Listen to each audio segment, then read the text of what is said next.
दक्षिण के रामेश्वरम में जन्मे एपीजे अब्दुल कलाम आखिर देश के 11वें राष्ट्रपति कैसे बने?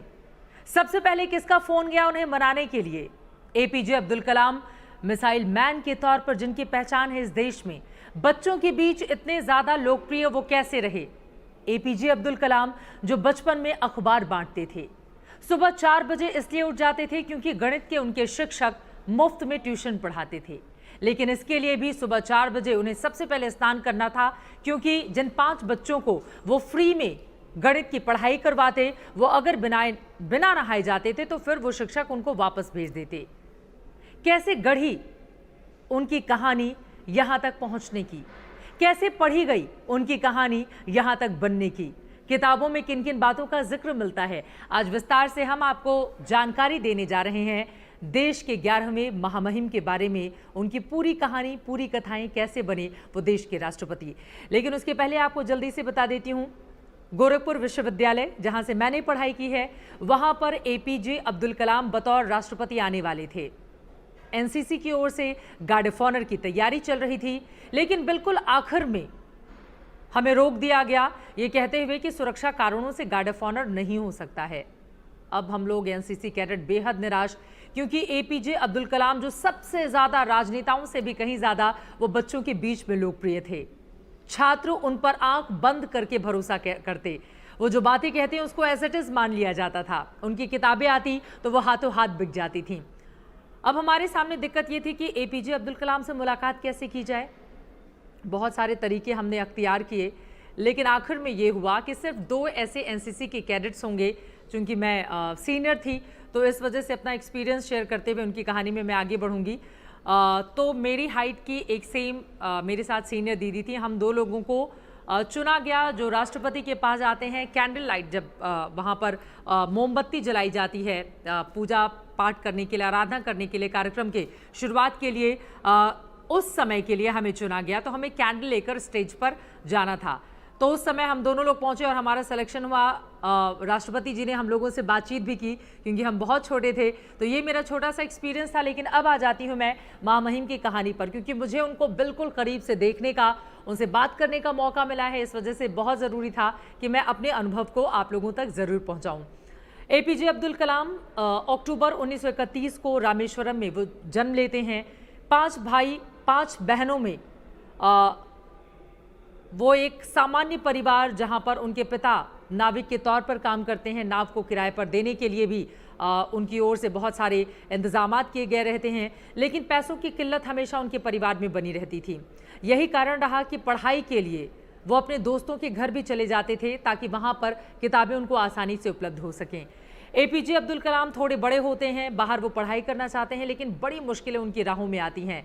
जब वो 8 साल के थे, आपको बताते चले, उस समय अखबार बांटने का काम उनकी ओर से किया गया, ताकि शिक्षा के लिए, अपने एजुकेशन के लिए, पढ़ाई के लिए वो थोड़े पैसे इकट्ठा कर सकें। और इस तरह से अखबार बांटने का काम भी देश के महामहिम की ओर से किया गया था। फिलहाल अब आगे बढ़ते हुए सबसे पहले आपको जानकारी दे देते हैं कि फ़ोन किसका गया था। तारीखों के हिसाब से आपके लिए बताना बेहद ज़रूरी है। दरअसल जून का वक्त था। एना यूनिवर्सिटी में वो क्लास लेकर लौट रहे थे। तभी एना यूनिवर्सिटी के जो वाइस चांसलर थे उनसे उनकी मुलाकात होती है। उन्होंने कहा कि आपके लिए कई बार दिल्ली से फ़ोन आ चुका है, तो प्लीज़ आप आइए मेरे ऑफिस में, और आपसे बातचीत कोई करना चाहता है राजधानी दिल्ली से, वो फ़ोन आपके लिए ही है। तब तक ये पहुंचते हैं, इंतज़ार करते हैं। थोड़ी देर में फ़ोन की घंटी बजती है। दिल्ली से फ़ोन जाता है और कहा जाता है कि प्रधानमंत्री अटल बिहारी वाजपेयी आपसे बातचीत करना चाहते हैं। एपीजे अब्दुल कलाम वहाँ पर बैठ जाते हैं, वो इंतज़ार करते हैं। उसके बाद अभी पीएम के वहाँ से फ़ोन आने वाला होता ही है, उसके ठीक पहले तब के आंध्र प्रदेश के मुख्यमंत्री चंद्रबाबू नायडू की ओर से उन्हें सेल फोन पर कॉल की जाती है, और उनकी ओर से कहा जाता है कि प्रधानमंत्री का आपके पास फ़ोन आएगा, लेकिन आप ना बिल्कुल नहीं कहेंगे। और फिर इतना इशारा देकर वो फ़ोन को रख देते हैं। बाद में अटल बिहारी वाजपेयी का फ़ोन आ जाता है। एपीजे अब्दुल कलाम को तमाम बातें बताते हुए उन्होंने कहा कि ये देश के लिए सौभाग्य की बात होगी, गर्व की बात होगी कि अगर आप देश के महामहिम बनेंगे। और हम एक मीटिंग से लौट रहे हैं, और उस मीटिंग में इसी बारे में फैसला लिया गया है कि एपीजे अब्दुल कलाम को, यानी कि आपको अगले राष्ट्रपति उम्मीदवार के तौर पर एनडीए की ओर से आगे रखा जाएगा। कलाम साहब ये बातें सुनते हैं, प्रधानमंत्री जी की ओर से कहा जाता है कि आपकी हाँ या फिर ना का हमें इंतज़ार है। तो उन्होंने कहा कि आप मुझे थोड़ा सा वक्त दीजिए, मैं आपको बताता हूँ। फिर दोनों के बीच बातचीत ख़त्म हो जाती है और उसके बाद मौका आता है 2 घंटे के बाद, जब अपने दोस्तों को, करीबियों से बातचीत करने के बाद एपीजे अब्दुल कलाम ने फैसला लिया और फिर उन्होंने प्रधानमंत्री अटल बिहारी वाजपेयी को फ़ोन करके हाँ में जवाब दिया कि हाँ, मैं राष्ट्रपति का उम्मीदवार बनने के लिए तैयार हूँ। इस बारे में जानकारी जैसे ही एपीजे अब्दुल कलाम से बातचीत खत्म हो जाती है, तब की तत्कालीन कांग्रेस पार्टी की अध्यक्ष, अभी भी अध्यक्ष हैं सोनिया गांधी जी, अटल बिहारी वाजपेयी उनको फ़ोन करते हैं और उसके बाद उनका समर्थन मांगते हैं। तो सोनिया गांधी जी की ओर से सवाल पूछा जाता है कि क्या एपीजे अब्दुल कलाम का नाम बिल्कुल फाइनल हो चुका है। तो प्रधानमंत्री जी की ओर से कहा जाता है कि हाँ, उनका नाम बिल्कुल फाइनल हो चुका है। फिर सोनिया गांधी की ओर से थोड़ा वक्त मांगा जाता है। अपने तमाम नेताओं से विचार विमर्श करने के बाद सोनिया गांधी ने अपने तमाम सहयोगी दलों से भी बातचीत करने के बाद 17 जून 2002 को एपीजे अब्दुल कलाम की राष्ट्रपति उम्मीदवारी को समर्थन देने की घोषणा कर दी। उस समय जैसे हम सब जानते हैं कि वोट मांगने के लिए या बाकी दलों का भी समर्थन, जो भी राष्ट्रपति का उम्मीदवार होता है वो ये चाहता है। एपीजे अब्दुल कलाम को एक तरफ एनडीए का समर्थन मिल गया था, दूसरी तरफ यूपीए में खासतौर से कांग्रेस पार्टी और उसकी कुछ समर्थक पार्टियों ने अपना पूरा भरोसा जताते हुए उनकी उम्मीदवारी का समर्थन कर दिया गया था। लेकिन लेफ्ट पार्टीज उनकी उम्मीदवारी का समर्थन करें ऐसा कलाम साहब चाहते थे, लेकिन लेफ्ट ने अपना अलग उम्मीदवार मैदान में उतार दिया था। यानी कि लेफ्ट पार्टियों ने अपना उम्मीदवार उतारा, लेकिन कांग्रेस पार्टी ने एनडीए का समर्थन करते हुए एपीजे अब्दुल कलाम के नाम पर मोहर लगा दी। और इस तरह से 18 जुलाई 2002 को एपीजे अब्दुल कलाम ने राष्ट्रपति चुनाव में जीत हासिल की और 25 जुलाई 2007 तक वो भारत के राष्ट्रपति बने रहे। आपको बताते चलें कि एपीजे अब्दुल कलाम साहब इस तरह से देश के महामहिम बन गए। और जब रिजल्ट डिक्लेयर किया गया, चूंकि अब कल द्रौपदी मुर्मू जी का भी रिजल्ट आना बाकी है, हालांकि उनका राष्ट्रपति चुना जाना तय माना जा रहा है, लेकिन द्रौपदी मुर्मू के बारे में कहा जा रहा है कि 60 से लेकर 65-70 के आसपास उनको जो क्रॉस वोटिंग है उसके जरिए माना जा रहा है कि वोट हासिल हो सकते हैं। लेकिन तब एपीजे अब्दुल कलाम को 90% वोट हासिल हुए थे। इसके पहले मैंने आपको जानकारी दी थी नारायणन साहब के बारे में, KR नारायणन को, जो देश के पहले दलित राष्ट्रपति थे, उनको 95% वोट मिले थे। यहाँ पर इन्हें 90% वोट मिले और यकीनन जो 2 बड़ी पार्टियां थी उनके समर्थन से देश के 11वें राष्ट्रपति बनते हैं एपीजे अब्दुल कलाम। इसी के साथ ही साथ कुछ और बातें हैं जिसके लिए आपको ये बातें बताना बहुत ज़रूरी है। विंग्स ऑफ फायर, मुझे उम्मीद है कि आप में से ज़्यादातर लोगों ने ये किताब एपीजे अब्दुल कलाम साहब की ज़रूर पढ़ी होगी। अगर आपने नहीं पढ़ा तो आप ज़रूर जाकर पढ़ें। अगर आप थोड़ा भी इंटरेस्ट रखते हैं और आप चाहते हैं कि आप मोटिवेट हों, आप चाहते हैं कि आप आगे बढ़ें, आप चाहते हैं कि बड़े लोग कैसे बनते हैं, उनको गढ़ते हुए, उनको बुनते हुए, बनते हुए अगर हम देखना चाहते हैं, तो इस किताब को आप हाथ मिलेंगे तो तमाम वो वीडियोस, वो विजुअल्स आपकी आंखों के सामने से यूं ही तैरते हुए चले जाएंगे। फिलहाल मैंने आपको बताया कि किस तरह से राष्ट्रपति बने एपीजे अब्दुल कलाम, लेकिन इसके पहले थोड़ा इतिहास में जाना ज़रूरी है। 1974 तब इंदिरा गांधी इस देश की प्रधानमंत्री थीं। आपको बता दें, हिंदुस्तान की ओर से तब भारत में पहला मूल परमाणु परीक्षण हुआ था और एपीजे अब्दुल कलाम साहब की भी उसमें महत्वपूर्ण भूमिका थी। यूं ही मिसाइल मैन की उपाधि उनको नहीं दी गई। इसके बाद 1998 में जब अटल बिहारी वाजपेयी प्रधानमंत्री थे, पोखरण में जब परमाणु परीक्षण हुआ था, हालांकि बाद में उसके बाद कुछ विकसित देशों की ओर से हिंदुस्तान पर प्रतिबंध भी लगाए गए थे कुछ मायनों में, लेकिन उस समय भी निर्णायक भूमिका एपीजे अब्दुल कलाम की थी। यानी कि 2 बार जब परमाणु परीक्षण हुए और ये दोनों ही बार बेहद महत्वपूर्ण थे हिंदुस्तान के लिहाज से, एपीजे अब्दुल कलाम की भूमिका उसमें काफ़ी ज़्यादा निर्णायक रही थी।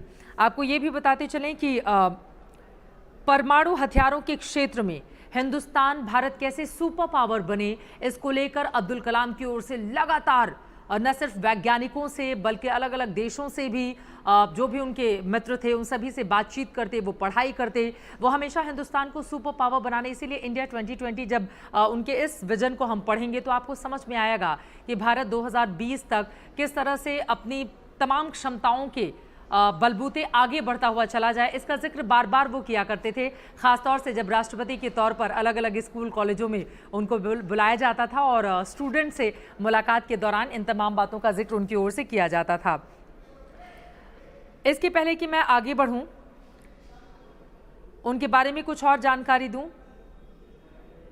लेकिन उसके पहले आपको बताते चलें कि आज के दौर में हिंदू और मुस्लिम की पॉलिटिक्स किस तरह से की जाती है, ये बताने की ज़रूरत नहीं है।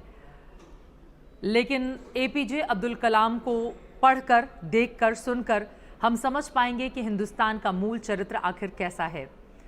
एक तरफ एपीजे अब्दुल कलाम कुरान पढ़ते, तो वहीं दूसरी तरफ भगवत गीता का भी उनको ज्ञान था, क्योंकि उसको भी बड़ी तल्लीनता से उनकी ओर से पढ़ा गया था।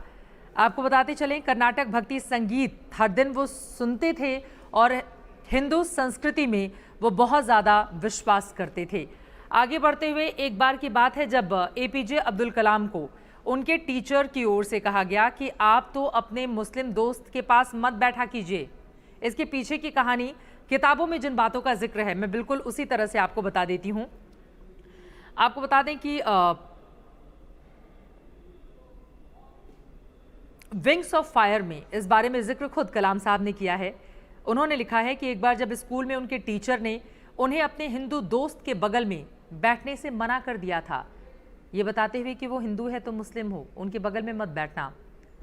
तो उनके पिता के दोस्त और रामेश्वरम मंदिर के प्रधान पुजारी पक्षी लक्ष्मण शास्त्री ने टीचर से बच्चों में सांप्रदायिकता न फैलाने और गांव छोड़कर जाने के लिए कह दिया था।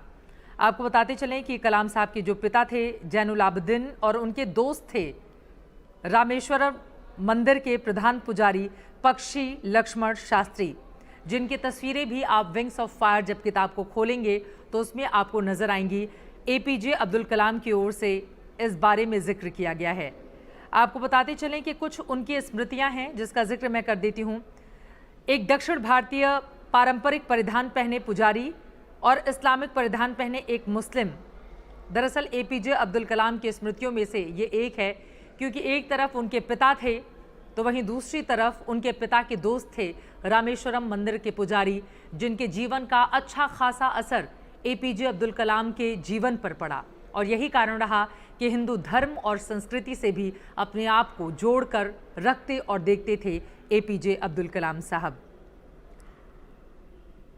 इसके पहले कि आगे बढ़ूं, उनकी ओर से हिंदुस्तान किस तरह से शक्ति संपन्न राष्ट्र बने, क्या बातें कही गई थी, जरा उसके बारे में जानिए। उन्होंने कहा कि 2000 वर्षों के इतिहास में भारत पर 600 वर्षों तक अन्य लोगों ने शासन किया। यदि आप विकास चाहते हैं तो देश में शांति की स्थिति होना आवश्यक है और शांति की स्थापना शक्ति से होती है। शांति की स्थापना शक्ति से होती है। इसी कारण प्रक्षेपास्त्रों को विकसित किया गया ताकि देश शक्ति संपन्न हो सके। एपीजे अब्दुल कलाम ने अपनी किताब में इस बारे में जिक्र किया है। डॉक्टर एपीजे अब्दुल कलाम का जीवन संघर्षों से भरा रहा।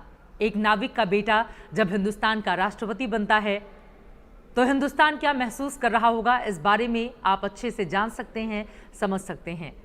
और मिसाइल की दुनिया में अगर हिंदुस्तान ने हर गुजरते वक्त के साथ नए नए कीर्तिमान स्थापित किए तो उसके पीछे डॉक्टर एपीजे अब्दुल कलाम की सबसे बड़ी भूमिका रही।